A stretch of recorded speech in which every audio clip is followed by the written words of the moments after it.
What is up, YouTube, my Cowboys family? Bringing you guys the latest update on the Dallas Cowboys.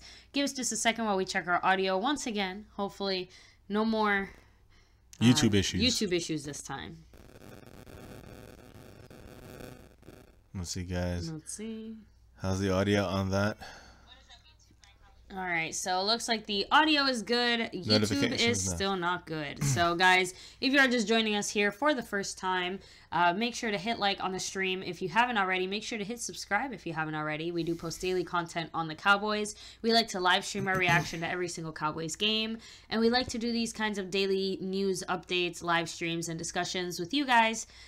You know, really pick your brain, see where the Cowboys are at. So, and that's what makes it even more important why YouTube's got to get on their game here. They did it earlier for the breaking news one with the injury report or whatever, and now they're doing it again with this stream. So, yeah. Sounds like the audio is good. I'm sorry? No, I'm gonna hop over on Twitter real quick and let a few of you guys know that we are live right now, since YouTube will not. Other than that, you can't have a stream without a discussion. But I'm gonna run through some information while you do that, baby. I'm going to run through some info. I'll probably have to run through it again, but this will make it a little easier for me, I guess, to at least get it out there for the people that are watching it on the replay. Guys, Cowboys practice again on Thursday, as I said earlier in the breaking news earlier this afternoon. Not really breaking news, but more of a thing that they're trying to get acclimated to all kinds of weather. I like that mindset. It's one of the few things I like from Jason Garrett and the coaching staff currently of the Cowboys. So Cowboys practice Thursday. It's more of a superstition kind of thing. This is a third consecutive Thursday because we've won 3 straight, and they want to continue this streak. So, you know, we'll see if that has any real relevance. I just like the fact that they're outside acclimating themselves to all different kinds of climate, weather, you know, conditions. And it's right now it's chilly. It's you know, it gets hotter up and down. Sometimes it's 81, sometimes it's 41 in Dallas. So it's just a lot of different things to get used to, and it's good to see them, you know, trying to do that. So I agree. So let's see. Then we have again, as I said earlier, guys, in the practice today, this morning's practice. Let me see. I get to it here. Jason Garrett did not anticipate DeMarcus Lawrence practicing today after sitting out Wednesday's work with what was listed with the back strain. The feeling, though, overall about DeMarcus Lawrence is that he's going to be available Sunday against the Seattle Seahawks. So that's good news. Okay, so what was his injury again? A back injury. Okay. We seem to have a lot of back injuries. I know. Now. Back and concussions and hamstrings. It's just, but DeMarcus Lawrence, he said that he wasn't too concerned about his back. He said he just needed a rest day. So he needed a day to just rest, relax. He expects more than expects to play on Sunday if there's no setbacks, of course. As far as the other guys in this morning practice, Lael Collins was out there. What's up, Slim Shady? How you doing? Thanks for joining us here, guys. Eminem in the house. What's up, man? Yes. Make sure you hit that like, guys. Subscribe if you're new. Notification bell, as always. Hit that so you get these notifications when YouTube is on their game, which they aren't today. They are not. So Lael Collins and Marcus Lawrence, Scandrick, even Anthony Hitchens, all 4 of those guys were out there in practice today. Yesterday, these guys did not practice, so that's a big deal. As far as Scandrick, we're going to touch on him real quick. With his back injury, it's really a broken parts of his back, basically. He's moving around better, looking good physically. He's back to practice in a limited basis. So, that's a good thing. Yeah, good news on that situation. The guys that were not at the open morning practice were Tyron Smith, Richard Ash, David Irving. And again, we know Tyron Smith, David Irving. We knew they probably were not going to practice today. But Richard Ash, you know, definitely, you know, a surprise, I guess you could say, especially in the sense that you need someone like him to be playing for David Irving. Yeah. Which David Irving currently probably is not going to play. So, who knows? The rest of the injuries on the team.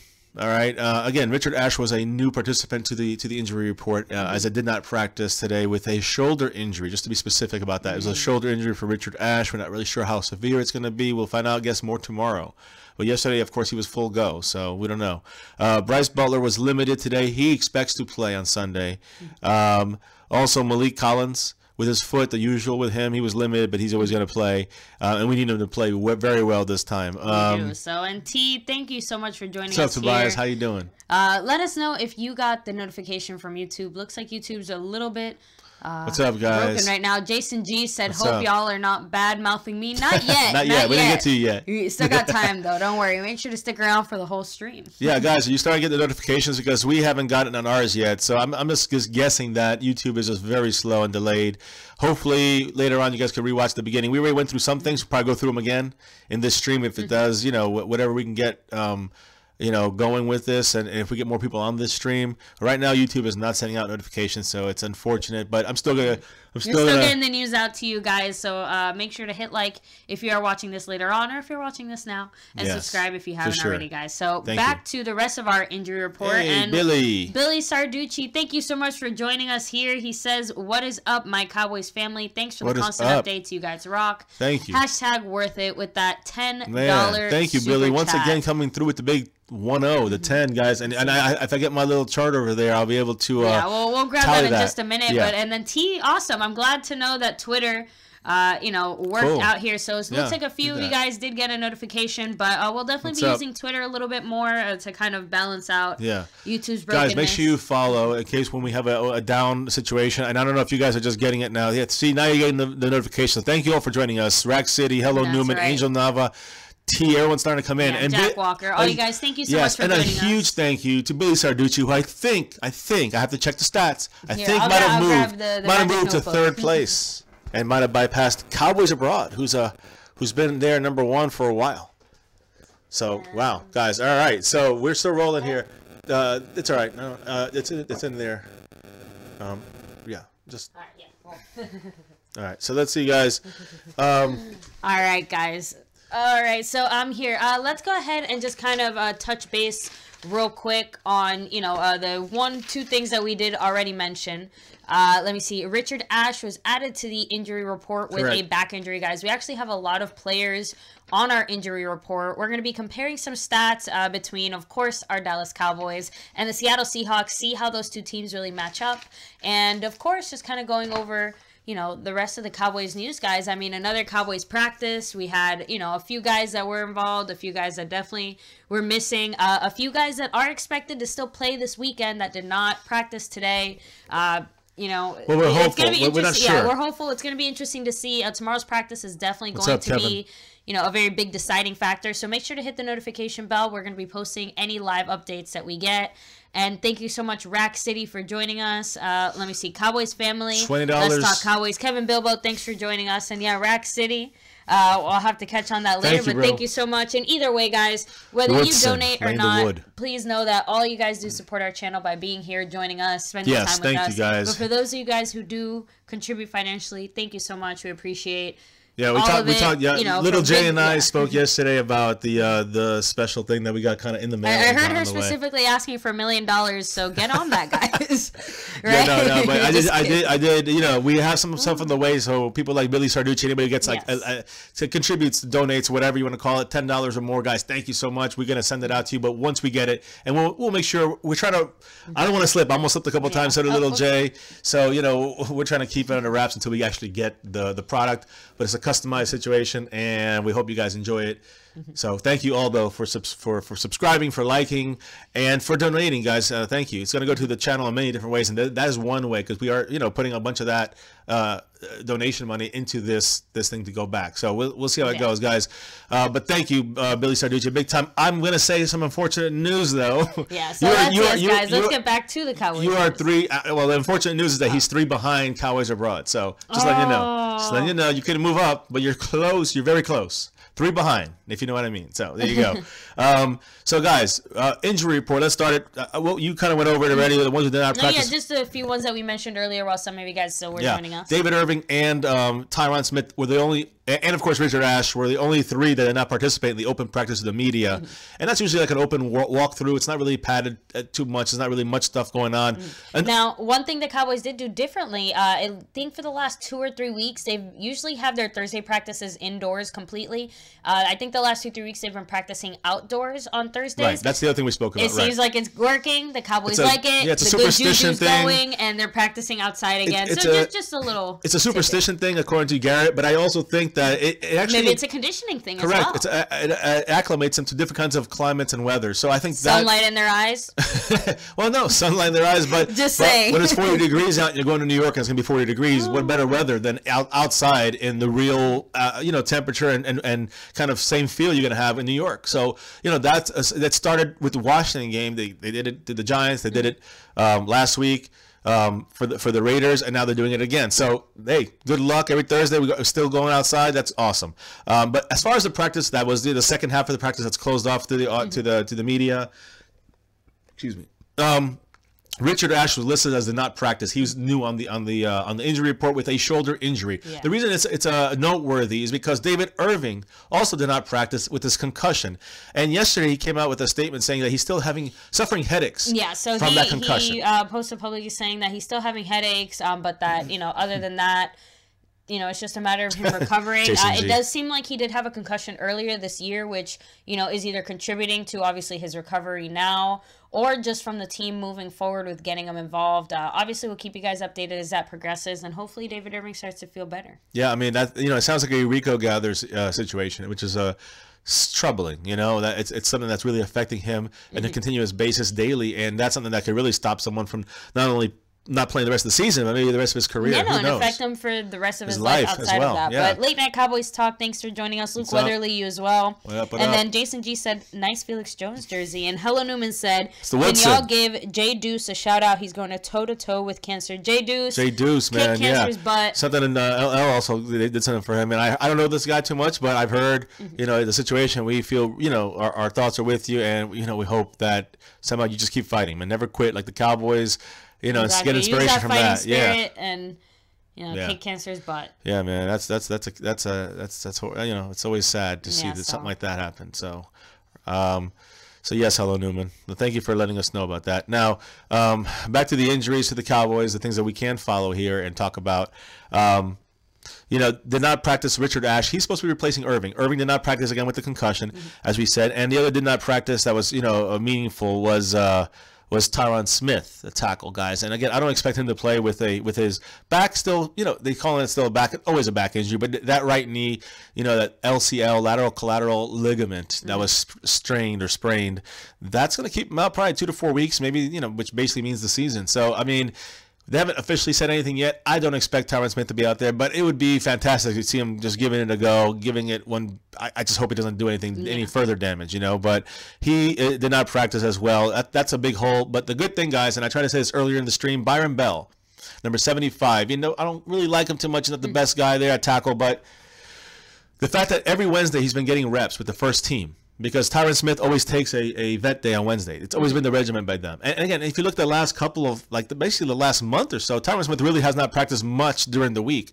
So Tyron Smith's reps have been very limited with the first team, while Byron Bell is getting most, if not, probably 75% of the reps in practice for the last month and a half or so. So Byron Bell didn't look horrific. He didn't look like Chaz Green out there. So that means that he's actually gelling with that for, I think, a couple more weeks with him in there. And if again, into the playoffs, if we need to. I think he won't be great. He might be able to hold his own? I think he could hold, it's a finger in the dam kind of situation. You're holding that water from coming out, and he can do enough to get most of that water out. Sometimes he'll leak, but he'll be all right. My question is, what exactly is the dam breaking? The line just completely falling apart? Well, once he breaks down, then Cooper breaks down because he needs to, he relies on help from Travis Frederick on the right and from Tyron Smith on the left. Yeah. Now he has to worry about Bell's breaking down, and then he starts breaking down, and then Travis Frederick has to make up for that, and then they lose it with Frederick. That's what happened against the Rams when they threw Cooper in there without any reps with the first team when Chaz Green went down. So when that happened, it threw him off, and they didn't get right until the Green Bay game the next week in the fourth quarter. Once we had a little bit more practice, he had to hold those reps. Yeah, and we started running the ball, guys. We dominated the Green Bay Packer defense by just running all over them that fourth quarter, and we really found a groove after that bye. We got 3 in a row. We really ran over teams with our starting, guys. But we have to see how Byron Bell with the reps that he's getting in practice, how he will do when it comes to, mixing and gelling with Cooper, with Frederick, Zach Martin, La'el Collins. And again, La'el Collins was at practice today. That's a great sign, guys. So was Anthony Hitchens. Well. So was, Hitchens. Who else was out there? Hitchens, Scandrick was out there at practice today. Billy Sarducci with another $10 super chat. So he wants to pass. Wasn't sure if he meant 3 or 30. LOL. Either way, go Cowboys. Oh man. Well, so fiance is the one that's keeping the books, so I'll leave that up to him. But either way, Billy, thank you so much for all the support that you give. I'm really excited for the thing that we have coming. We are, guys, again, between the holidays and everything else, hopefully it gets here sooner rather than later, but I'm really excited about this. Yes. Hopefully you guys enjoyed it and appreciate it as well. I have to fix this now, so you have to take over. It's now Sarducci. Mr. Sarducci has now passed, Space Cowboys. Yep. Wow, there you go. So, and then Ancient Brooks, thanks for joining us. Let me see, Jack Walker. Abroad. Let me see, Jack Walker said, "You think Chaz Green will ever see the field again?" I sincerely hope not. That's the nicest way I can say that. Late Night Cowboys Talk said Tyron Smith is on his last leg. That's scary. If you go back, guys, and watch like the early videos, one of my early predictions was I said the most concerning, the biggest problem I have is Tyron Smith's position because it terrifies me. He is on his way down, whether we want to talk about it or not, whether the Cowboy fans want to face reality. Tyron Smith is amazing and great, and every year it's going to get worse and worse. He's facing 4 injuries right now. He has a back injury, he has a groin injury, he has a knee injury, and he has an ankle? Is it an ankle? No. Tyron Smith. No, he has a back, a groin, a hip. Hip. There we go. Sorry. Hip. So he has a back, groin, hip, and now a knee. And knee injury, guys. I mean, how much longer until this man, can't even tuck himself into bed at night, And that's really what it comes down to. I have a big fear in my heart that Tyron Smith is going to retire very similarly to Paya, where it's going to be something he's going to continue to push himself as far as he can, and his body is just going to come to the point where it says no. That'd be a shame to lose him. Realistically speaking, how do you see his career ending? I mean, I know every player retires eventually by injury or age or ability, whatever it is, but to see someone so young who should be at the prime of his career in a way, already facing almost the twilight of his career, it feels like. I know he's not. I know he's not, but again, it feels that way. And if he goes or something happens to him, we have no backup plan other than Byron Bell. And Byron Bell is getting the reps. He got him every Wednesday. He got him a lot of Thursdays, and he got him half of the Fridays. So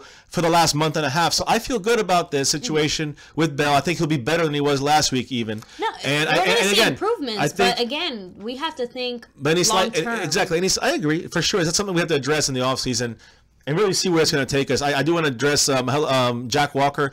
I feel it too. I do feel this win against Seattle, but we have to be careful because they're a team that's resilient. They've been through it before. They never had a loss on the peak hour. 3 games for pride. They haven't lost, and they're still in the run. This is an elimination game for them too, so they're going to play desperate. Good point. The big deal here, guys, is that we're not playing in Seattle, which again usually I think we're better on the road, but I would not want to play in Seattle. The good thing about playing in Dallas, not that we have our home fans as much as it is, it's not going to be so loud and so disruptive. So that's the big advantage of playing in Dallas. Now, I just the way I see it when it comes to our injuries and the 3 major injuries right now, which we're really worried about, of course, Tyron Smith, which it looks like it's going to be Byron Bell. He did not practice. David Irving, who with the concussion did not practice, and it doesn't look good for him playing maybe the rest of the season. And it could be the same said for Tyron Smith. So Hitchens looks like he's going to play. He said that he was out there on a limited basis today, guys. That's a huge improvement. Also, La'el Collins, who did not practice yesterday, was out there. That's another big piece to our offensive line. He needs to be out there. He's been dominating, the Khalil Macks and Justin Houston's and Vic Beasley's. Dominating. Yeah, I think he got snubbed in the Pro Bowl for sure. I mean, and not just for him to play against these guys at such a high level. He could be an alternate. But for him to do that, playing that position really for the first time after working his way into it. So I just feel like he should really be commended. Remember, for what he's been doing. And again, you got to remember that when we switch over to DeMarcus Lawrence, who's another concern because he was not playing yesterday because of a back injury. He was limited today in practice. He said he feels fine. To be direct, I guess he said that he didn't seem too concerned about his back. He just said he needed a rest day. He expects to play Sunday, so good to go for DeMarcus Lawrence. He's working himself back into regular practice. Yeah, and again, guys, we're pretty much almost to the tail end of the season, and playoffs obviously looming ahead for a handful of teams. So, you might see a few starters getting a little more rest, a little more breaks, because, again, you want to preserve them. Yes, exactly. And again, we have to wait and see how things go. It really depends on what we have in place and if they're ready to go, the people that are in place. But Skandrick, another guy who was, missed the last couple of weeks, the back injury, he's moving around better, looking good physically, was able to practice on a limited basis today. As you saw, he was a limited guy on the report. And as we said about Marcus Lawrence not practicing, although he was limited today, which is good. But he's expected to play. So again, no real issue with him. And Irving though probably won't play. He posted on Twitter that he's still getting headaches. So that's something that I'm still kind of concerned about for him and the rest of his season and career. Yeah, so I hope it doesn't catch up. Again, I'm thinking long term. I just hope this doesn't become an issue. Yeah. Where again, what happens if he gets another concussion? Right. I mean, he already had one. This relates to, and that's where it comes from too. The fact that he had a previous concussion that it worries the Cowboys staff and David Irving as far as just rushing back in there with the headaches on top of it. Yeah, so it's nice to see that at least the Cowboys staff and Irving himself are taking the right precautions. They're not, unlike the Seattle Seahawks, who got fined today $100,000 for violating concussion protocol. Yep, Wilson, November 9th, it was the Cardinal game. The first or second week of November. Yeah, Russell Wilson against the Cardinals. And I remember that game. I watched that game live as I was I was on TV. He went to the concussion protocol. He was in the tent, and he came out running, and he just went back on the field. So there's always that question. The NFL investigated. We never trust the NFL, but they said $100,000. And the Seattle Seahawks are claiming that it was not done on purpose. It was, if they did it, it was missed. I doubt. Yeah. We know it wasn't missed. They're still responsible, but the way I see it, if they fine the Seahawks $100,000 for that, where's the fine for the Houston Texans after what happened with Tom Savage? Because according to them, he was medically cleared to be back on the field. He played like 1 or 2 more plays, they're probably investigating that and then they pulled him. Yeah, so, when he had the seizure. Yeah, I mean, that was insane to me, guys. But anyway, back to the injuries. Yeah, Sean Lee was on the injury report yesterday as did not practice today. He was limited. He was basically a back injury is what was said yesterday. At least it's not a hamstring. Yeah, he's another back injury, though. You guys seen this thing with Tyron Smith, Collins. Now, question for you, though. Do you think we have so many back injuries? Obviously offensively, no, but defensively because of the team that we played with Raiders? Offensively, both of our tackles have back injuries. Yeah, so but again, is it because of, the kind of like, I guess, hard stops that they had to make? No, it shouldn't happen. I know it's shouldn't happen. Football, but... Shouldn't happen. The thing is that the back injuries are Tyron Smith, Orlando Skandrick, Benson Mayowa, who, by the way, did not practice, probably will not play. More taco, that means. More taco for everyone. Sean Lee was, I'm sorry. Sean Lee also has a back issue with his hamstring. DeMarcus Lawrence has a back issue. La'el Collins has a back issue. I mean, what is that, 6 right there? Back issues? I mean, we have a couple concussions here. David Irving with a concussion. Justin Durant with a concussion. Another full practice for Justin Durant. Again, it's just a matter of just him being active or not. But he's good to play. Malik Collins, he's limited with his foot. Yeah, all right? That's been an ongoing thing. But we also got a foot with Bryce Butler. He was limited as well. And he didn't play this last game because of it. But he's expected to play this game. So keep that in mind. So you got all these guys is filled, really, with a lot of guys. Hitchens was limited, which is really the best news of all. If you got to take anything away from the injury report this day. Also, DeMarcus Lawrence clarifying that it's just a rest day for him yesterday, so he's fine. Which, again, is more good news on that end. And, of course, La'el Collins, we need him, especially if Tyron Smith's gone. We need to have as much of that front line as possible. So, he's back there on a limited basis. That's a much better. It's the first practice he's had in like 3 weeks. So that's great for La'el Collins. And I'm just saying, we're getting Bell with a huge amount of first string reps gelling with the first team. I think we'll be okay, especially in the running game. In the passing game, he might be more vulnerable, but I think the Cowboys are. I have heard they're going to be helping out Byron Bell a little bit more, and they actually were a little more adjusted. Yes, I said adjusted. For this game when Byron Bell went in, they had a little more help on that side. And now with Zeke, he's a great blocker. It doesn't hurt that we have Zeke back, and he's excellent at blocking too. Very good. I want to catch up with the chat very quickly. Asian Brooks wants to know, is the LOB over? I don't know what that is. Don't we get compensatory picks in the draft? And then late night Cowboys talk. We still don't have home advantage. Lower the ticket prices. Then Angel Nava said, as long as we get 1 or 2 linemen, I say keep stacking the O-line for Dak and Zeke. I want to say that real quick about the line. I just think that, just a quick comment and you go back. I think we shouldn't go rookie for the left tackle or as a backup. I think that what we should do is we should get a veteran left tackle, pay it $4 million a year or something for like 2 years to a very good, older, but, backup left tackle that can do the job. It's competent. If you want to secure Tyron Smith or cut Tyron Smith, and then you draft the rookie. So that's the two choices you got there. But I do think that our line is set. I think Cooper is good with what we have. I think the Cowboys are going to go with option C, which is neither of those things, to do whatever they want. But we'll see. Yes, and Angel had a seizure. Yes. Tom Savage. If you check out our Twitter, it's also My Cowboys Family. We retweeted the link of him. Again, they're not saying it was a seizure, but if it looks like a duck and quacks like a duck, it's probably a duck. It looked like a seizure, and they took him out of the game for like a play or two. They put him back in the game for a play or two, and then he got back off the field. But there's, I mean, the guy could barely walk. I mean, right. Anyway. Yeah, it looked really bad. And then Billy Sarducci said, I'm afraid the Tampa 2 is going to be a problem against Russell Wilson with so many of our D linemen injured. Hopefully our linebackers have big games. So again, a lot of that hopefully has to do with their health. I think the fact that I feel like practice-wise, we're making some smart moves with the guys that we have moves active to make in there, with. Yeah. Again, it really just depends on how healthy, how they're going to feel. Oh, the Legion of Boom. There we go. Seattle there. Is the Legion of Boom over? I think so. I think it's on its way down. Yeah, it's definitely on its way down. They traded someone this year. It's on the tip of my tongue. But when they traded this guy away, I knew it was kind of like, okay, they're making big changes. I'm trying to think what it was. Or maybe they cut him and then he got picked up. I don't know. But I know someone on their defense was either cut or traded this year. And it was, it's kind of not one of the main members, but one of the fringe members of that Legion of Boom. And people were saying, oh, this is interesting. Yeah, it might make a difference. And I think mainly it's how do they come back from these big injuries. Mm-hmm. Some players come back from injuries and they play the same or they're better than ever. Some players just never quite get there like Dez. But oh, well, he was up there for a little bit. He was up there for a while. Well, listen, as far as other players that need to be up there, Malik Collins, guys, a quick little mention about him because he has to come through this week even more so. That's why I'm kind of focusing on him for a moment. We haven't really seen much of Malik Collins. That's the issue. And now without David Irving, we really need him to produce something.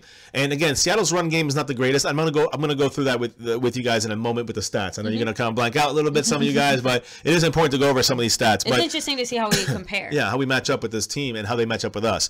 But Malik Collins, as far as where he plays, you try to play the one technique, which is which is basically what David Irving can do. That's what he was brought in to initially do, but he hasn't played as well as when he plays the three technique, which is over to the side, over like the guard tackle area, over the not over the center. So that's what he can't really play. We really don't have a specialist to play that because David Irving is not there, and Paya was another guy who could do it, but he's obviously not there either. So we don't have really. Malik Collins was hopeful for that, but he hasn't played well there. He's played better, and again, he does more than just play the run. He does put pressure. He does sometimes the man double teamed by the blocker. So that's why you're not seeing a lot of him. But I do think we need to see a little bit more this week without David Irving, and if need be, the rest of the season. Without David Irving. But that's the Malik Collins kind of like little tidbit I wanted to discuss there. I did want to flip it now to the Seattle Seahawks for a moment.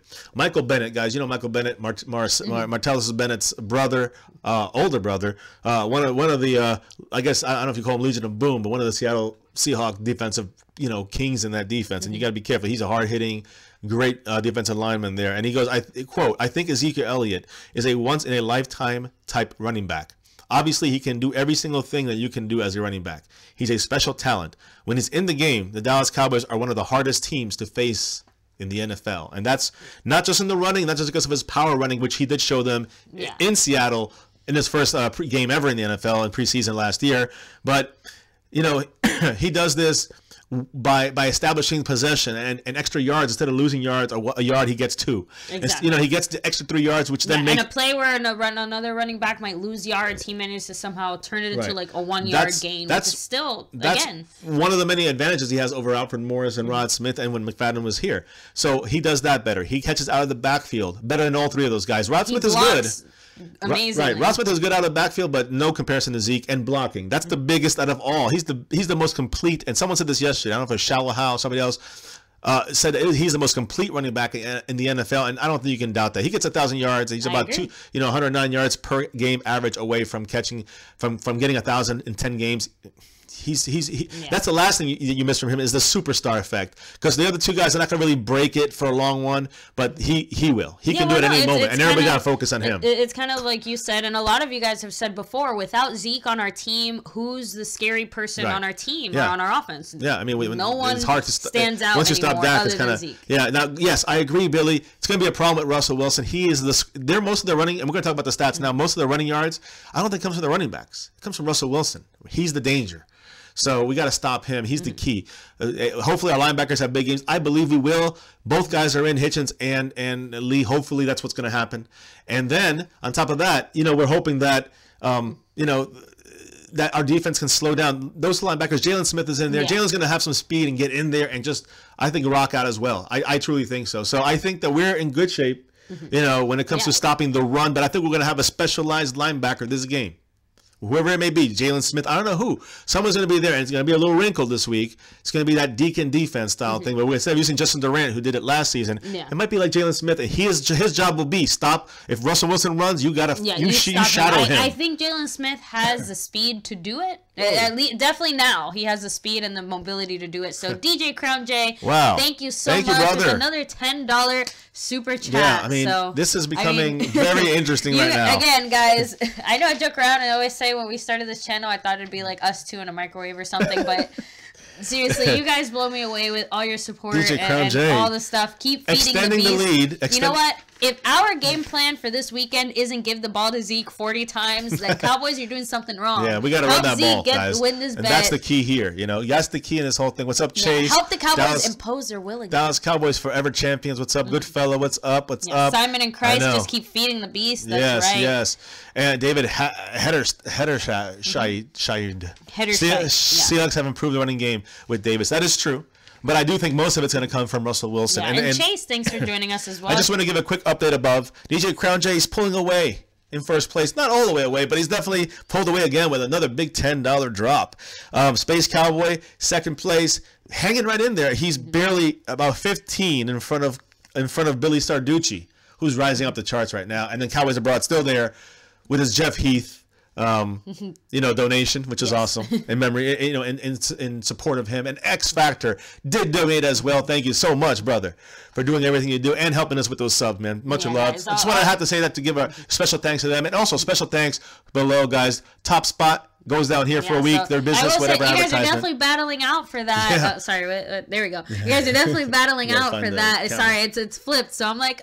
Yeah, we're like off the screen this way. Good to whoopsie. The and then Chase, let's go over the injuries super quick. Yeah, we're gonna fly. Yeah, I'll read it off real quick if you. Okay, here you go, baby. Here, I got this. So super fast. Richard Ashe with a shoulder injury did not practice. And that's concerning because he's the one that's supposed to replace David Irving next. Yeah. So Bryce Butler with a foot injury. He's expected to play. He's expected to play. So Lyle Collins with a back injury. He's expected to play. Yep, he did not practice yesterday. Upgraded to limited today. So expected to play. Let me see. There we go. Malik Collins with his foot limited still. He'll know play. This has been a. He's gonna play, but he has to play Justin big. Durant, concussion, full in practice. Obviously expected to play. He's expected to play, but he might be inactive. You never know. Yeah. So Hitchens with the knee, although he is limited. Yeah. He was upgraded He did yesterday. not practice yesterday. He's limited today. Good chance he'll play. That's a big one. Let me see. Next one, David Irving, unfortunately, also did not practice yesterday or today. Unlikely he's going to play. He's still dealing with some residual concussion issues. Still having headaches, guys. So that's a major thing. I don't know if he'll play the rest of the season. That's why we really need Malik Collins back. And we needed Ashe. If Ashe don't play, it's going to be the Tone Jones, guys. Him and Lewis Neal. And even there's another guy there at the end. I forgot his name. We just got him from a free agent. But I'll remember it later. Anyways, It's a 4-letter last name. So Justin March Lillard? No. Another guy. I forgot. Okay, Ross. That's it. Oh, was it really? Yes, Ross. I just. High five, baby. You got it. It's Ross. Daniel Ross. My head, I'm like, that's probably wrong. Ross. Right, Daniel guys. Ross. You see, there we go. I got something. What you're thinking. Let me see. DeMarcus Lawrence with his back injury upgraded. He did not practice yesterday. He's limited. He said he's fine. He was taking a break yesterday. He's going to play. So just a veteran day. Sean Lee with a hamstring back. It sounds like it's more his back injury. Yeah, and he said that he's good to go. He said he was just taking it easy as well. He's going to play as long as no setbacks. That's right. And Benson Mayo with the back injury also did not practice. Yeah, he might not play. Richard Ashe was a shoulder, right? And he has a back injury. And what I'm hearing from about Mayo, he got hurt in the game in Oakland. I'm hearing that it's going to be a long shot for him to play this week. So he's going to be another one of the inactives probably. And then anybody else? Yes. Yeah, we have 2 more. So Skandrick, of course, with that back injury, he was also limited in practice. And Tyron Smith. And I just want to say something real quick. Skandrick, 2 days in a row limited. It probably can play. Yeah, I would say expect him to play. Hopefully as a 4th corner.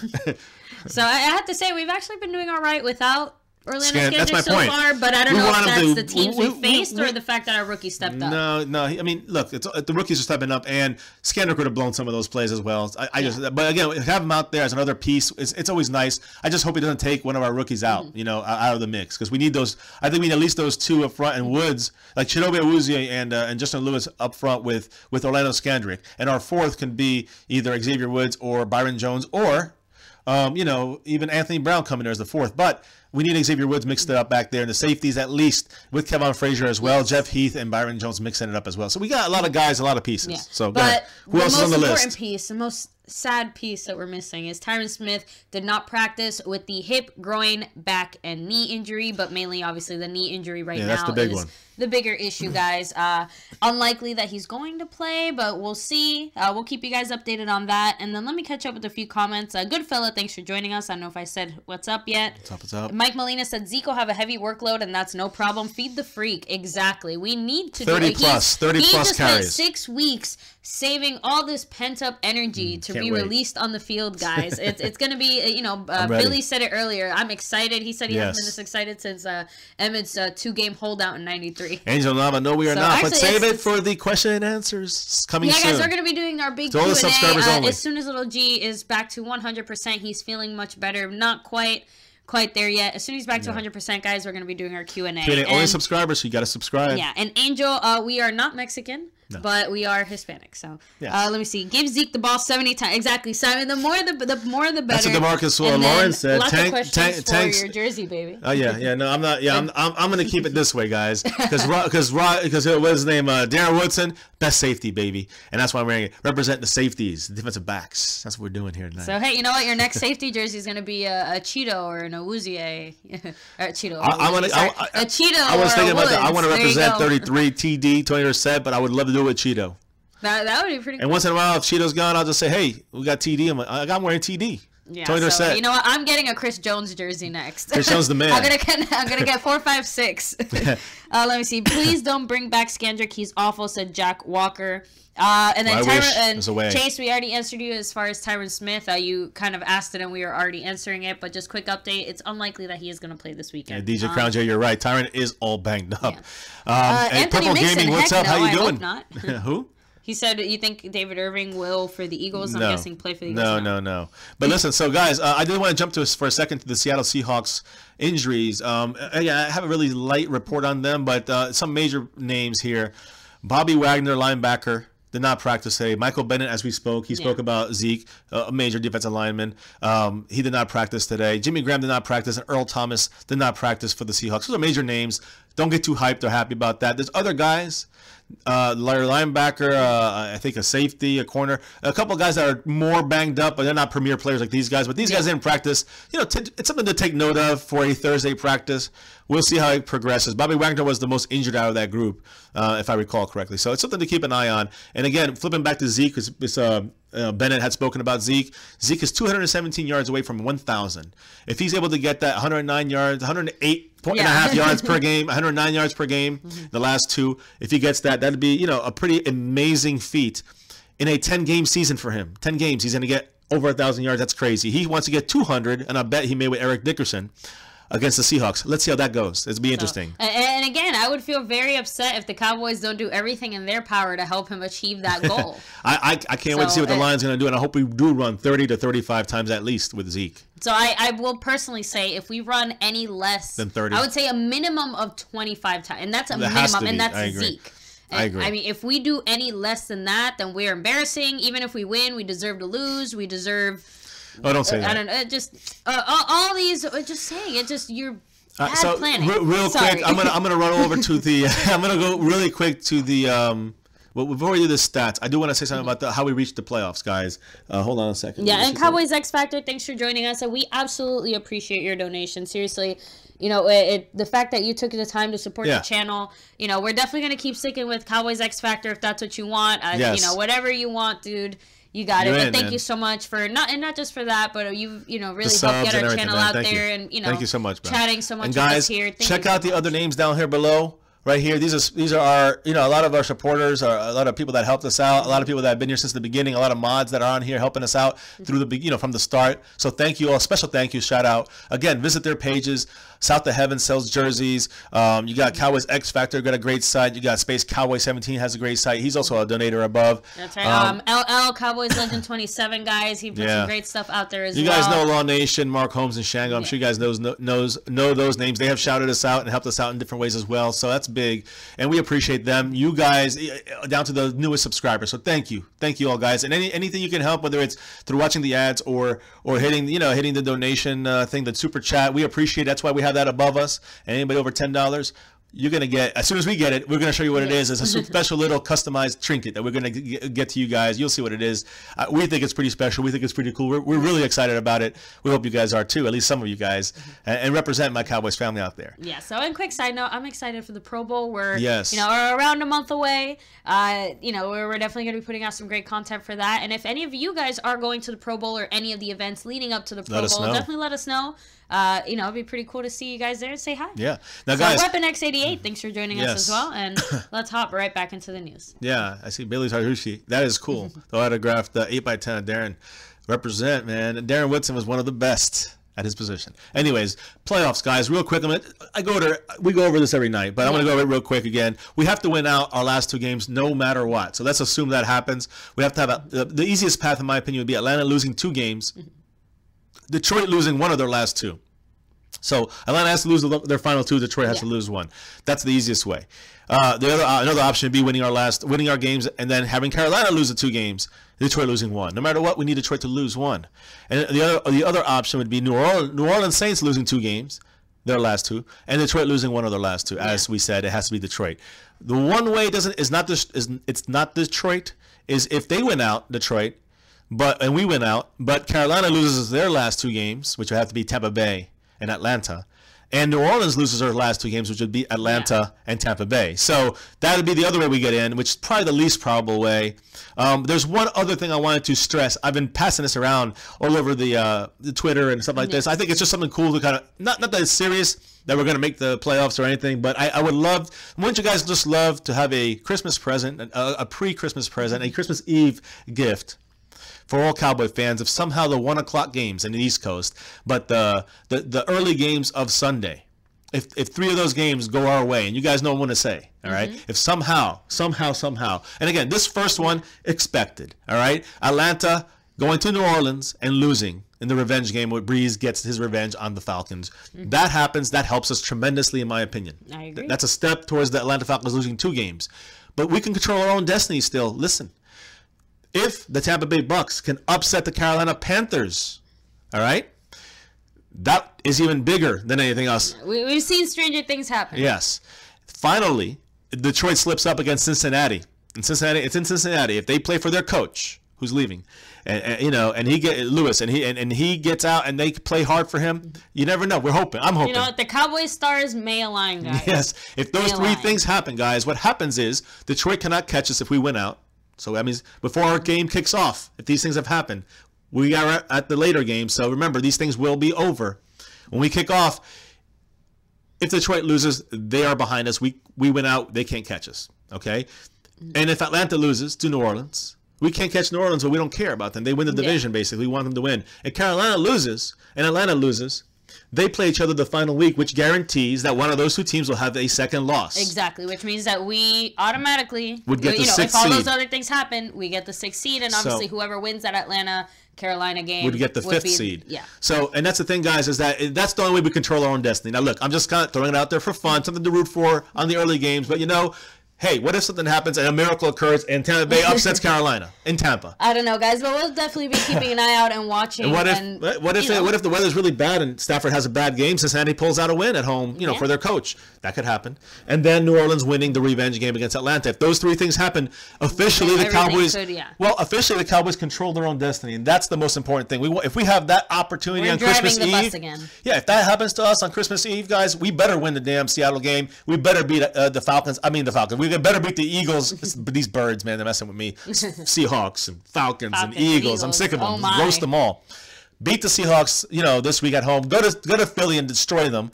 I don't care who's in there, Wentz, or if it was in there. I don't give a damn. We got to win the games. We got Zeke back. Nothing should be worrying us, honestly, guys, with the offensive line, other than Tyron Smith. That's the only one. But, guys, if we can work it and get these 2 wins, if we have control of our own destiny, there is zero excuse anymore for the Cowboys to blow that opportunity. So, just saying it, guys. If those 3 things happen at the Seattle game, we have home field. We control our own destiny for the playoffs. If those 3 things happen, check the Twitter page. Follow us below, guys. It's all in there, and you can see what I'm saying a little more clear, I guess, on paper. Yeah, baby. So now Spoonie Dog says, "Family, what do you think? We need a Dak-friendly offense and some receivers with Dak skills because Dak only throws to the open guy, and Garrett needs to go. What are your thoughts?" I don't know about a Dak-friendly offense because I think this offense isn't necessarily built around Dak. It's built around Zeke. Correct.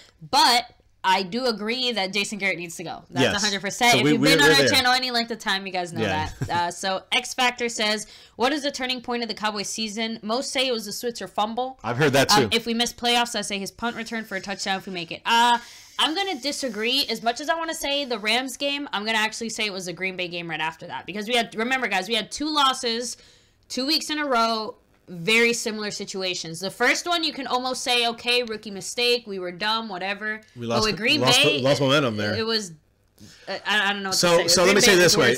Cowboys X Factor, one of our donators and a heavy subscriber to our channel. Thank you so much. Supporter, yes.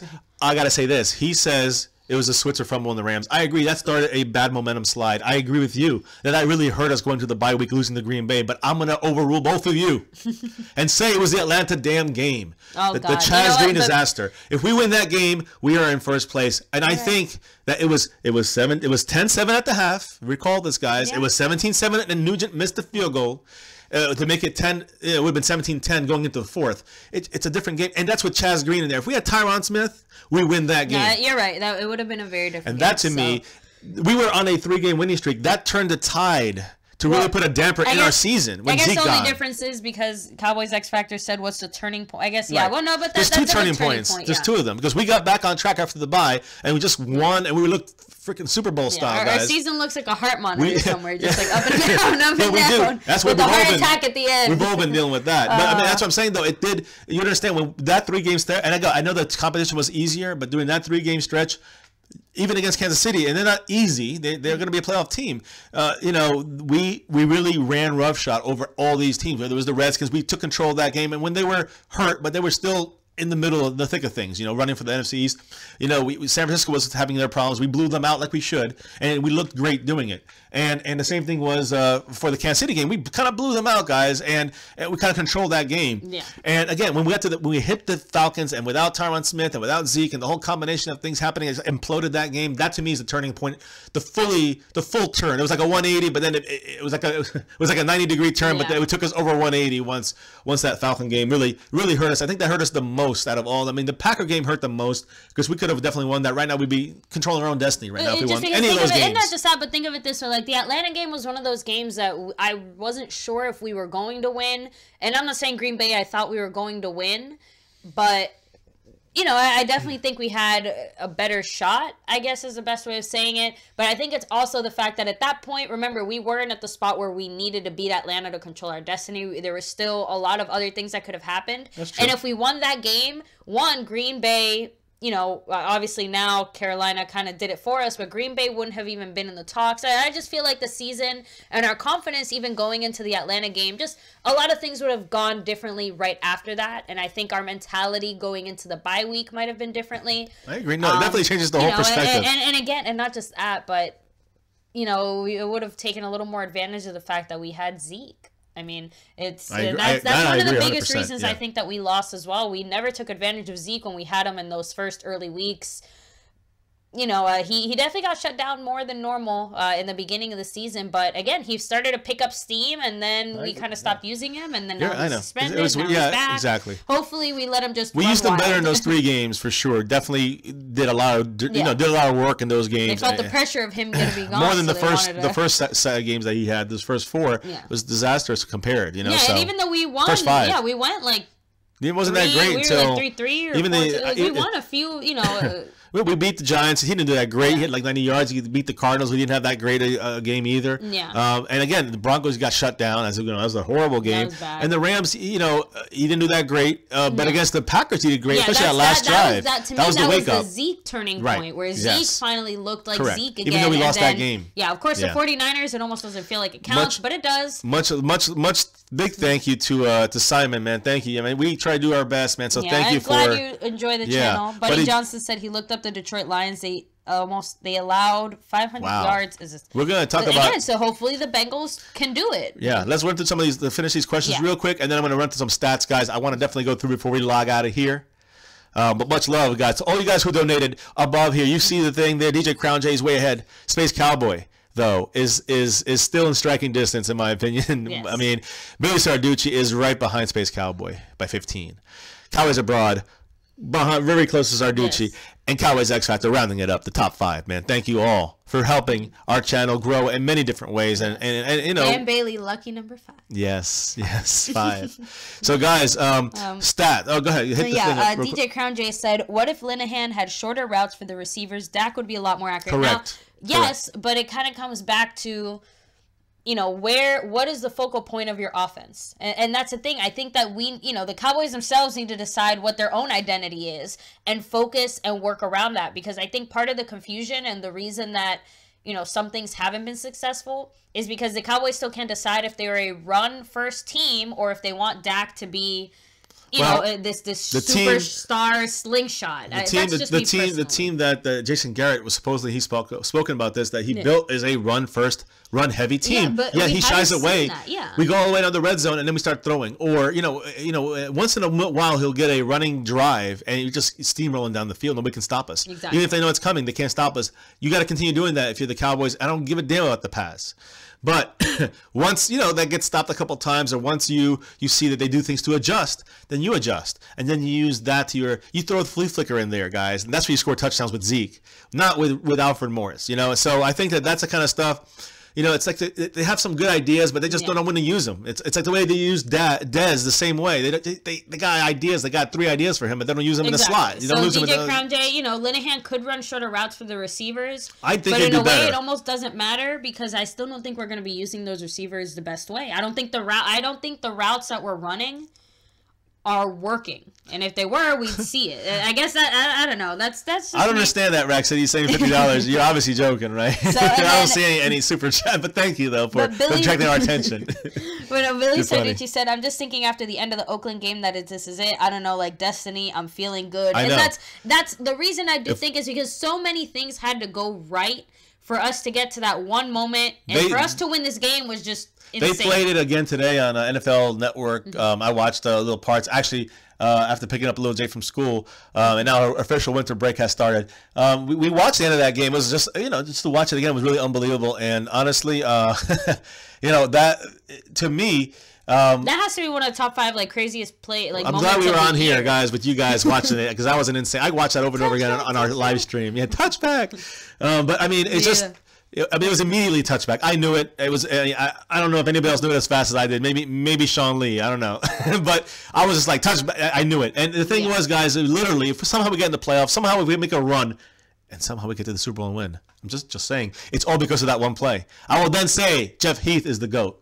For this season, if we win the Super Bowl, we're about to become goat herders, guys. We got a lot of goats. We gotta hurry. The percentages are against that to ever happen. I think it's a 1 in 75 chance or 1 in 70 chance for the Cowboys to win the Super Bowl. But hey, there's a chance. It's better than it was before. And then let me see. Cowboys X Factor said that the Rams lost their Pro Bowl kicker Greg. Zerline? Yeah, with a back injury. Greg the leg. Wow.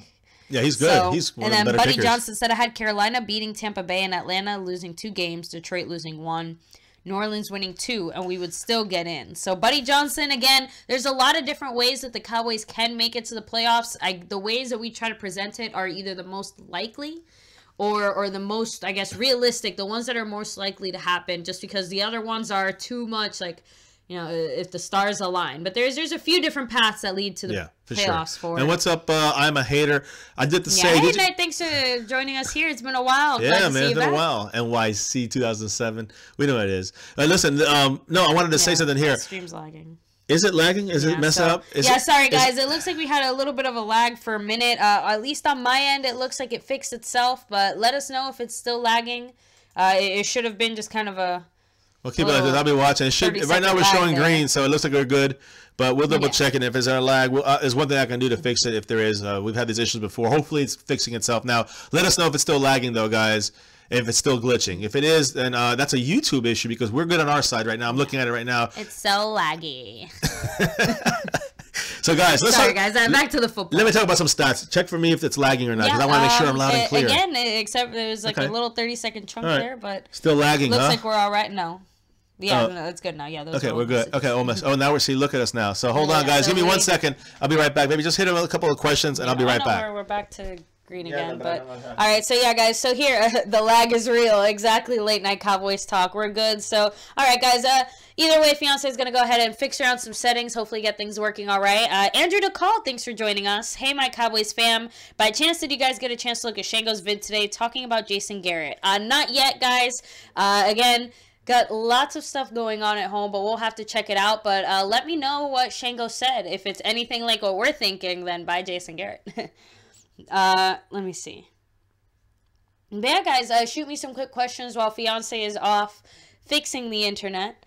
Hopefully getting things going, working for you guys. You think we're, I mean, yeah, no, it was good when you left. Jumping over real quick. Whew. That was almost a broken neck right there. So guys, sorry about that little delay. Should be much better now. Let us know if it lags anymore in the next couple of minutes. All right, so it should be good to go. So we want to go ahead and break out some stats, guys. Statistic time, guys. So get out your calculators. It's time to crunch some numbers. Here we go. This is always interesting in my opinion. And by the way, what's up, Late Night Cowboys Talk? Rack City, of course. Andrew DeCall in the house. All you guys, thank you all. Make sure you hit that like button. Hit subscribe if you're new, and hit the notification bell. Hell, you better do it. And of course, above us, Super Chat, guys, leaderboard. You can see the names, guys. These guys are contributing a lot in donations, helping this channel grow fast, guys. We got some special stuff, some special treats coming soon. As soon as it comes in, we're going to present it, live stream one of these holiday weeks probably, guys. So it's coming soon, and we're definitely going to show you that. And below, see those names, guys? These guys have been with us from the beginning, helped us advertise, helped us sub, helped donate as well earlier before we had Super Chat and had 1,000 subs. So, guys, thank you to these people. Special thank you to all of them. And check out their websites. Alam, South of Heaven right there, I passed by. Sells jerseys. He does some great stuff for Mark Holmes. Check his page out. All these other guys on here, guys. Ancient Brooks, Zero God Loading, Rack City, DJ Crown J, Cowboys Abroad, Mr. DJ Right. Crown J, busting up the chat with a $5 super chat. So thank you so much again, DJ Crown J. Wow. You want to hold on to that number 1 spot. Yeah, I think he's a good 30 points up, if you know what I mean, on that spot right now. So no one knows what you mean. Not a single person knows. We're talking about potatoes. It's just a lot. He's very high up right now in the ranks right now. So thank you, DJ Crown J. You're the man. Thank you. We're gonna call this My Cowboys Family / DJ Crown J. So, I don't know, DJ Crown J. You, man. I have to say real quick, if you really are a DJ, then you know, put some music on here. Put some music up. And then Andrew DeCall said, yeah, it most definitely is. Shango wants to get rid of Garrett, Linehan, and Marinelli, and I can't say I blame him. I'd like to see some changes made after the season. Again, if you've been here longer than 5 minutes, you know that we want Garrett gone. Guys, yeah, if you go back to our first video, we talk about one of the first things we said was we want to get rid of Garrett, and we've been saying this. I know you, since you've been watching it, you've been hearing me say it. Yeah. But even before her, when he was an offensive coordinator, I was saying this. Yes. When he became the head coach, I was saying this. We need to get rid of him. He's not a good coach. He may be a good managerial executive guy, but he got Dak Prescott. You know, he pushed for that. Good job. The way the rest of this year and this season has gone so far, before I was more hesitant to say let's get rid of Marinelli at least, or sorry, Linehan. No, Linehan. Marinelli for sure. I was already kind of like, okay, he needs to go, but Linehan, he's more I was old school. That's the problem. He's but at this point, outdated. I do think the Cowboys need to clean house, and I thought Linehan needed to go because from last year he did a lot too many trick plays in important positions when we were 1 yard away, 2nd and 1, and we fumbled back 8 yards, and then it's 3rd and 10, and then we got a punt eventually. That kind of garbage is what. Is why I don't like. Yeah, and again, that's not his call though. That's Jason Garrett's call. So true. But Jason Garrett made the choice to go. To kick the field goal. I would have ran it in. And if you didn't run it in, you still got 99.5 yards. That's what Jerry Jones said. Actually, in agreement with him for once. So I think that's major. Now look, let me jump right back to the stats, Jose guys. Gallegos, yes. No. Hopefully the Cowboys do beat the Seahawks. He's a DJ, man. Chickens. We need to get some of your music. We need to get some of your music and put it in our, I don't know, maybe some of our video clips that we put up and stuff like that. We could edit it together. Obviously, if you give us permission, we'd love to feature some of your music. Yeah, we would definitely do that. Jason Garrett in the chat, he's like, whoa, let's relax. It's a process. Jason. Let's clap to it, chew some gum. I was going to say, let's, chew some gum, clap yourself to sleep at night and... So guys, here we go. Find a new career. So here you go, guys. So Seattle Seahawks right now. Yeah, Rack City. We'll see you tomorrow. Thank you so much for joining us. Peace out. Thank you for modding and chilling here. I don't know what the 50, 80, 70 you're saying, but hey, hopefully one day you'll throw in, man. We appreciate it. Lil Jay's waiting for those $1 million. So. Yeah. Thank you guys so much for joining us. Let's finish up finally with the stats. Yeah, stats, guys. Here you go. So Seattle Seahawks, they're averaging 22.9, so 23 points per game. Very close to what we average. That's 13th in the NFL. We average 24 points. So as you can see, we're about a point over them per game that we average more. We're ranked 11th. They're ranked 13th. When it comes to total yards on their offense, total rushing, rushing, passing, whatever. The Seattle Seahawks have 346.7 yards. That ranks 12th in the NFL. While we have 337 yards, which ranks 15th. Very similar, guys. Yeah. Very, very close. So, and DJ Crown J with another $5 super chat. You are the man. Five is my favorite number, and he must know it because he keeps doing it. The legend, DJ Crown J. So, dude, thank you so much, man. We're gonna have to rename this to, What's the question? Does he have a comment? No comment. Yeah, I have a comment. You're awesome, bro. You're awesome. Seriously, DJ, thank you so much. I want to hear some of that DJing. I gotta check that out. No, we'll have to check it out for sure. No, we're gonna check it out either way. I didn't know you were actually a DJ. So yeah, that's awesome, man. Garrett's not going anywhere. We got to win with talent, not coaching. Late Night Cowboys talk. We have the talent. We have the talent. We had it last year. But he's right, though. Garrett's not going anyway because we want him gone, but Jerry Jones not going to let him go. So, guys, let me get back here. Yards, like I said, we average 337.7 yards. That's 15th in the NFL. They average 346. So, just a little bit more, 10 or more yards differentiating us. 1 point. We're better than them in scoreboard style. When it comes to passing yards, though, the Seahawks are 11th in the NFL. They pass for 243 yards per game, which is not great, but definitely above average. We passed for only 201. We went up another yard, I think, in our average. We're ranked 24th, though. So that's obviously our weakness, but that's not the way our team plays to pass. Exactly. We play to run and not pass. So that's a misleading stat. It's not that we're bad in the passing game. We only pass when we need to. Pass as much. Well, we should. And again, that's the thing is that we have passed a lot this year, which is unfortunate. That's why it looks like a worse number. But if you look at last year, we didn't have this many. We had about the same amount of passing yards per game in the same range. And we 220 or something like that. But again, our running game just looked completely different. And I think our passing game looked different too. Yeah, exactly. Our receivers are catching. But the running game opened it up. And that's the thing. For the Seahawks, don't underestimate them in the run game, guys. 103.7 yards per game. That's 20th for the Seahawks. And I'm guaranteeing you guys that 60 of those yards are Russell Wilson or more. Yeah. So the running backs don't do much. They do something now. And I know Davis is coming back. A couple guys are coming back. But I'm telling you that Russell Wilson is a running back, is the guy you have to watch for in the running game, while we still are at third place in the league at 136.6 yards per game. And it's going to go up with Zeke in there, guys. So if we don't get number 1 after this week, we then should be again, back to the Cowboys 2 are doing and 1, something wrong. Yeah, we got to get back up there. DJ Crown J with another $2 super chat saying Linehan will go before Garrett. Wait, 100% agree. You, DJ, though. I agree 100%. Do you think Linehan and Marinelli will go? Like, let's say we're at the end of the year, Garrett's not going anywhere. Do you think if Linehan goes, Marinelli goes as well? Or do you think only Linehan or only like which one do you think is the more likely Answer that, DJ Crown J, but I say both go. I think they're both going to end up going. Yeah, I think they're both going. And it's really kind of been hinted about by Jerry Jones and some of the executives saying, there'll be some changes in the coaching staff, but we know it's not Jason Garrett, unfortunately. Yeah. Now, on defense, guys, let's flip this around. Thank you so much, DJ Crown J. Again, thank you so much. So their Legion of Boom. Yeah, their Legion of Boom allows this season 21 points per game, which is a lot for Seattle. They're allowing 3 touchdowns a game. We'll take that. That's 12th in the NFL, which is not above average, but it's not great though. They're usually top 10. They're 12th, and they're allowing 21 points. We're allowing 22.2 points. One more point we're allowing a game. That's 2 different defense. That's a defense of the Seattle Seahawks. Baby boom.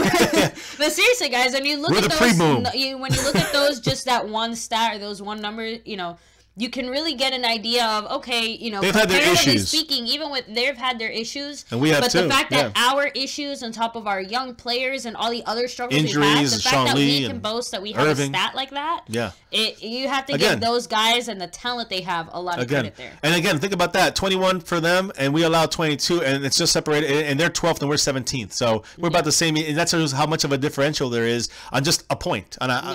So yards that they allow on defense, they allow 330.7 yards, which is 15th, right there at average. Yeah.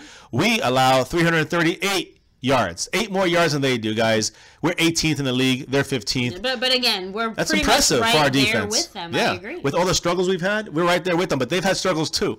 So they've kind of went down, and we've kind of they kind of went down to our level a little bit. Passing yards they allow 217.9. So they're really stingy against the pass. Yeah. But they've lost a lot of those superstars. Richard Sherman, Cam Chancellor, they're gone.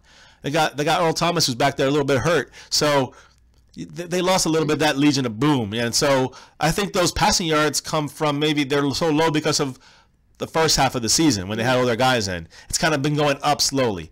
The rushing yards, let me just finish. The passing yards that they allow on defense, like I said, they allow 217.9, 218 yards, which is really good. That's 13th in the league. We allow 229 yards passing, 230 yards passing, basically, which is 18th in the league. So as you can see, not much separates us. Again, 10 yards, 3 or 4 ranks. You know what I'm saying? It's all, we're just right there with them on defense.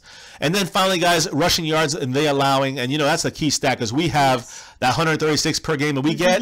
They allow 112.9. So 113 yards they allow per game. That's 17th, but a little below average, right there at average. But that's what they allow, average amount. We'll take that because we'll take our basically our number 3, but we're really number 1 rushing team, I think, in the NFL, and take it and run it down them. So that 112 is going to be 152. And it might not be all Zeke, but it's going to be a lot of Zeke, I think. Let's hope it's 200, but I see him at 152 for him. And then other running backs and a couple little more. But they allow 112.9. They're ranked 17th in the NFL. We allow 108.4. That's 12th. That's real. Again, we are very good against the run. When you say that, I would never in a million years say, that's the Cowboys. We're usually good against the run. We had a couple breakdowns in the running game in a couple of games, especially during our losing streaks, our 2 losing streaks. Sean Lee, that's another thing. Or we didn't have Hitchens too. We had issues with stopping the run. So those are big major issues. But I think we are on the rise with our defensive stats. I think the Seahawks on the decline on their increase. Well, exactly, and they've gotten better. Our rookies have gotten better. Jalen Smith's gotten better. Taco's gotten better. Everyone's gotten a little better. Injured. They got injured, and they're just regressing a little bit. While their offense, they don't really have superstar receivers. They have Jimmy Graham, who's kind of banged up. He's going to play, but their line's been banged up the whole season. Russell Wilson always seems to be running for his life back there. We need to get pressure on him. We don't have David Irving, which is a big hit. We hope somehow he gets out there, but unless the big change happens, his headaches are going to keep him out for another week, maybe the whole season. Tyron Smith, we would need to run the ball, but these 2 guys we cannot count on this week. So the replacements got to produce. And Richard Ash is the other guy who we don't know what's going to go if he's going to play or not. He's the replacement for David Irving. Byron Bell's getting reps and gelling. And the only other guy really we got to concern ourselves. Yeah, we got Skandrick. He'll probably play, and other guys, but Bryce Butler's going to play. Yeah. But the main guy is Hitchens. We need him in there with the linebackers. We're talking about stopping the run and shut down Russell Wilson, guys. That's major. We need that. I don't know if he'll be on him. I'm thinking it'll be Jalen Smith in the Deacon defense with basically a 3-4 with the linebacker that watches either blitzes or shadows Russell Wilson. Yeah, every move he makes, he's got to be Durant did that last year with Aaron Rodgers in Green Bay. I see that something similar happening with Russell Wilson this week, but using Jalen Smith, and that he was doing that in the training camp in the preseason. He was playing that similar kind of backup role to Durant. I think he's ready to go in there for those quality snaps, not quantity, quality snaps. I think he can do some damage when it comes to slowing down Russell Wilson if that's his primary job. My opinion. I agree. So, and then Angel, I mean, if there's no salary cap, every team would have everyone. That'd be great. The salary cap is what keeps teams, from it would be the NBA, and that's exactly. no fun. Yeah, that's like constructed teams. Andrew DeCall said, "Gotta contain Russell Wilson, feed Zeke, no turnovers, and a Ryan Switzer punt return for a touchdown." Nice. That'd be nice. I don't know if he's gonna break one for a touchdown, but I do think he's gonna have, like a big one. 40, 50 yards. A nice, clean. I agree. Long. At least a long run. He got one already. I think he's gonna break another one, or at least have a nice long run, like you said. I think another rookie. I think Taco. Mm-hmm. I think he's gonna get another sack soon. Yeah, he almost got two in Oakland. It was so close. But Derek Carr, I don't know how you did it, man. But he got the ball out right at the last second. I thought Taco was gonna get his third sack of the year. I will say this though: the last sack though, at the end of that game, when Derek Carr fumbled the ball in the back of the end zone, into the side of the end zone, and it's a touchback. Mm-hmm. The crazy thing about that, guys, is that. They never Taco, incomplete or something? Taco, well, no, the penalty was unsportsmanlike, by the way, on Marshawn Lynch, but that was after the play. That's why I said it was after the play. I rewatched that as well. But on top of that, guys, the major thing was that Taco and DeMarcus Lawrence, especially DeMarcus Lawrence, number 90, tank, Pro Bowler now, they both missed the sack on Derek Carr. It was crazy. Yeah. Because if they had sacked them, they would have kicked the field goal and would have went to overtime. But they didn't get the sack. He got the first down. He dove for the end zone. Jeff Heath gave him that shove right at the last second, and it saved our season. So it happened. Somehow the stars aligned. Just like I the said, miracle the Cowboys that we needed happened. Aligned. This star right here. Yes, and then we need him to align again for us. Just one more week, guys. So we're rooting big time. 1:00 early games on Sunday. We're going to root for Tampa Bay go and beat Carolina. We're going to say, come on, Cincy, we need you this week. Beat Detroit Lions. And we're going to say, go Saints! Go Saints. Get revenge on those Falcons. If those three things happen, we control our own destiny. The biggest upset, I think the biggest upset would be Carolina losing to Tampa. That's the biggest upset. I think that's the hardest one. But if that doesn't happen, let's say it doesn't happen. Let's say Carolina wins, but somehow Detroit slips up, which could be possible. I think that's a bigger chance than Carolina losing to Tampa Bay. I agree with as well. Yeah, and New Orleans, I think, definitely has the upper hand against Atlanta, especially when Atlanta barely squeaks by these games. But I think that if those two things happen, guys, even though we don't control our own destiny, we're big-time Carolina fans. Then next week, if we win against Seattle, if Carolina beats Atlanta, then we win our game against Philly. We're in, baby. And again, Carolina's gonna be fighting New Orleans for that home field advantage for a higher seed to win the division, to get a home field game at the very least in the playoffs. So Carolina's, even if they win and New Orleans wins and Atlanta loses, there's Carolina and New Orleans still fighting for that top spot. So I think that, I'm hoping that Carolina will still have something to play for and have to play their starters against Atlanta to knock them out of the playoffs and let us go in if we win our game. We have to beat Seattle. Of course, we got to beat Philly. But that's the breakdown, guys, of the playoff picture, possibilities, and I don't know, let's say Christmas Eve miracle? Christmas Eve miracle, maybe we get a home field, maybe we get to control our own destiny by the time game time kicks off. Now, Cowboys. DJ Crown J says, I think Jerry Jones wants a better defensive coordinator for our young secondary, and he wants Dez to work for that money, and which will only come with better plays. So both. He sees Marinelli and Linehan going. Now, I think it's interesting that you say that Jerry Jones wants Dez to work for his money. When we, that we've been talking nonstop about how overpaid Dez is at the moment and how his contract, kind of is hurting the Cowboys. Do you think that with the possible threat of being cut or traded or something like that, Dez would possibly agree to some kind of restructuring? I mean, and we'll move to that. I want to catch a few more comments before we really dive into that. But I guess I want to know your general thoughts, guys. Do you think Dez would be open to restructuring his contract? I think a lot of things depends on how the relationship transpires for the rest of the season and into the next. I mean, I don't know. I think he would, but I think that there's also a danger if the Cowboys don't want him at all and just want to get rid of it and save $12 million on the salary cap. And only get 16, but we have to take a $4 million hit if we release him after a certain time frame. I think July 1st or something like that. And if we do that, we have to then use that extra money either on not the extra money, but either that draft pick on a receiver who we obviously must know if there's going to be somebody going to fall to us at that point, wherever spot we're at. Use that money for a receiver, or go out.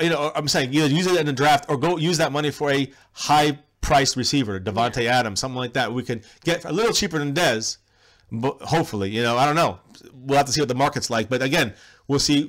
Is it worth to replace Dez? Is the other question. With that money, who can you get for $12 million to replace him. And again, we're going to have a $4 to $6 million salary cap extension. So every team next year, so that's going to help. We're going to have maybe some Romo money coming back, but we're going to have to restructure Zach Martin's contract when we hopefully we re-sign him at the end of this year. At the end of this year, and then maybe have a $6-7 million hit on the salary cap this upcoming year. But by his 7th year in the contract, it's like $25 million. So that's the way the Cowboys play that game all the time, and Jerry Jones just buys out the contract and cuts them if he needs to. Yeah, so but that usually is a big hit on our salary cap. So it's hurt us before. We'll see how things play out. No, we got to worry about him. We got to worry about DeMarcus Lawrence. We're trying to franchise tag him. We got David Irving. Yeah, he's a restricted free agent, so we have the last say on where he goes, and also a tender. We put a first round tender on him. If someone picks him up and we don't choose to pick up the match the price, we get a first round compensation pick. So we get a second pick in the first round. Is he worth that? A first round pick? A late first round pick? Or is it worth signing and paying big bucks for someone like David Irving? I think right now with what he's produced, it might be worth to keep him. But it's such a close thing. Is that if a team goes for him, do you take if they sign him for $15 million? Do you try to go 16 or 15.5? Okay. Well, here's or do you let him go and draft, and then you got now another pick in the first round you can use on another pass rusher? I know it's almost too early to say when it comes to that, but I would say it really depends on two things. What is your greatest need? Or sorry, three things. What is your greatest need? How can you fill the hole that he will leave behind? How much does it cost? And what is our draft prospect? And forget the money. If we're gonna pick up someone who's gonna end up being another Taco, we're idiots. Taco wouldn't know you. It's just 1 year. You know what I mean, though. Disappointment. Not a first round quality player. If we give up David Irving, we would need a rookie that would at least be able to immediately produce in some way. There's no way around that. We would probably have like a 20th pick, let's say. And then we'd have like a 32nd pick, or 33rd pick, or something like that, is where we would probably fall. So we would get like 2 picks in the first 35. Wow, that's but someone would have to sign that. Someone would have to sign. What's up, 80s Ken Doll? What's up, Angel Nava? It's my mother, by the way, not grandmother, but little Jay, my daughter's grandmother. Yes, she is a Cowboy fan since Roger Staubach. Watch their video; it's up there. Andrew DeCall, what's up again? X Factor. Now, 80s Kendall says he wants to keep Dez. Andrew DeCall says I wouldn't put a first round tender on Irving. I'd give him a second round. And DJ Crown J says Dez is making all that money, but is second in drop balls this season in the whole NFL. I would let him go. I'll take better receiver over contract restructuring. Interesting points, guys. I mean, nobody here is disputing it. I think that you guys are. I'll bring up valid points. So, these are all things. That's why we discussed this here. It's a good brainstorm of what we're doing. What the Cowboys. With that same, you'd rather take another receiver. We do have Baby Dez on our team. Do you think that he's the type of player we might be able to develop into a better, more elite receiver? Or do you think that, again, if we want a receiver like Dez, like a real elite, receiver, someone who's like top 10 in the league, do we need to go in the draft and get ourselves, someone with that kind of talent and build them up from there? So I think we have enough. I thought we had enough talent on our wide receiver end that we could make that happen. But again, I don't know if it's the coaching or the talent, the players themselves that, aren't quite getting. All right, so guys, I got breaking news. Oh boy, I want to say not bad news, actually good news. No, here's the thing, guys. Stephen Jones was talking today on I don't know, Bernard Skin. I don't know what that is, but anyways, he was quoted and saying, obviously we feel good about DeMarcus Lawrence. Okay, he did some stuff today in practice. We knew he was limited. Anthony Hitchens is coming along good.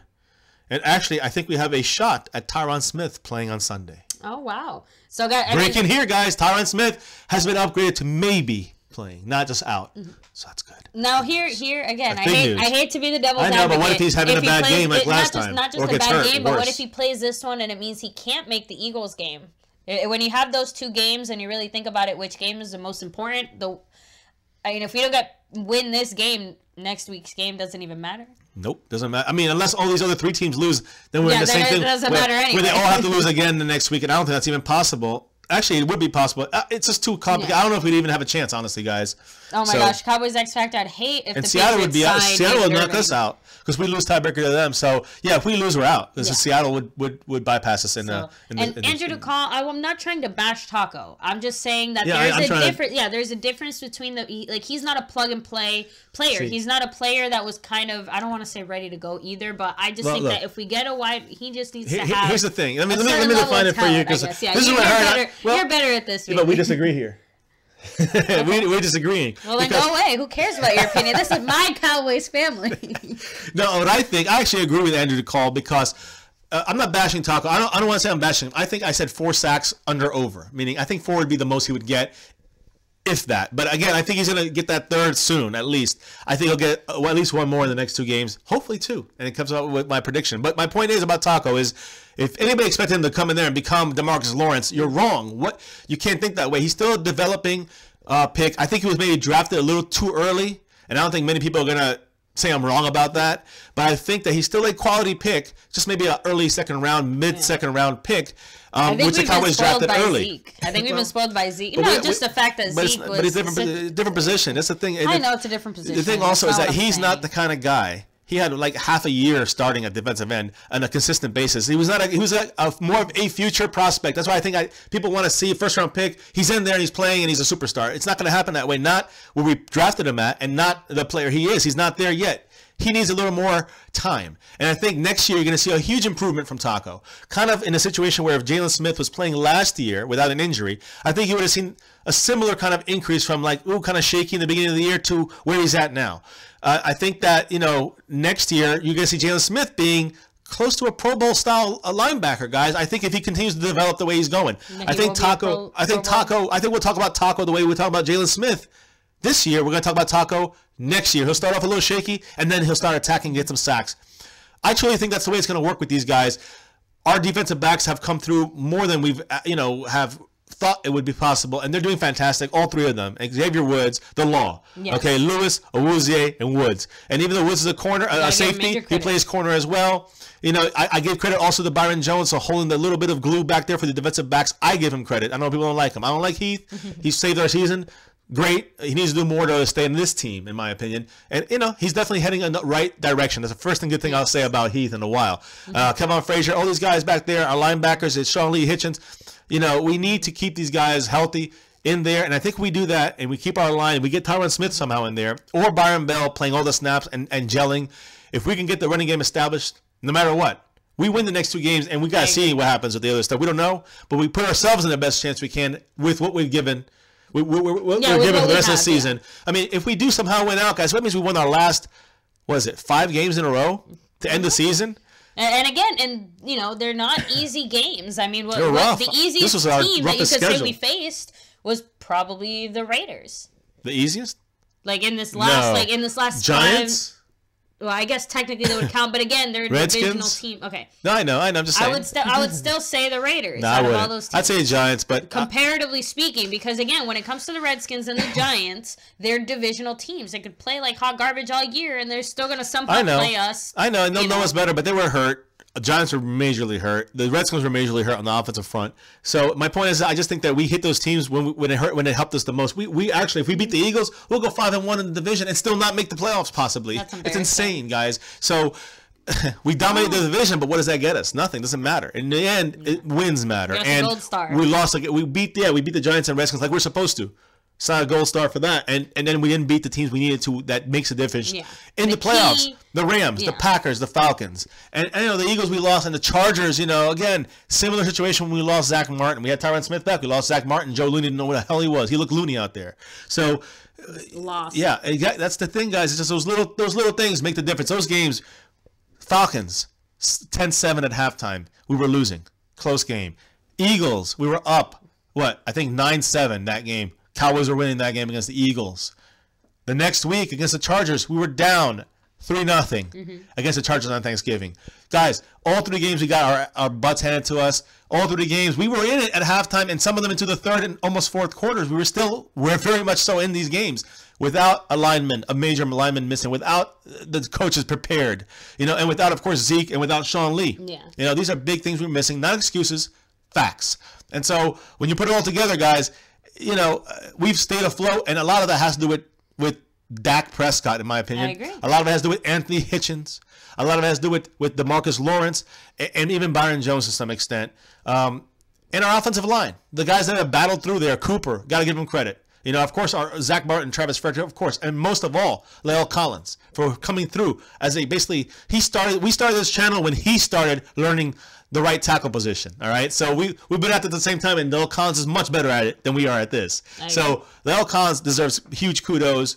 snubbed from the Pro Bowl, but I think as an alternate, you might see him. You might see Sean Lee sneak on, and you might see Chris Jones sneak on. You should have seen Chris Jones in the first place, but that's a story for another day, guys. So we're going to go ahead and stop right here. Let's catch up with some of your last comments, guys. And don't forget, guys, above us, don't forget above us right here, the super chat, guys. We got 1,000 subs. Thank you all for helping us get there. Thank you all for providing content verbally and monetarily. Yeah, and joining us here in the chat, liking the channel, sharing the channel, subscribing, hitting the notification bell to stay current.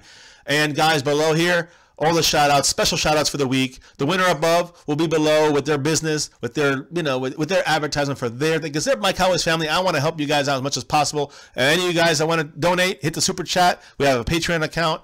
Get up on that list.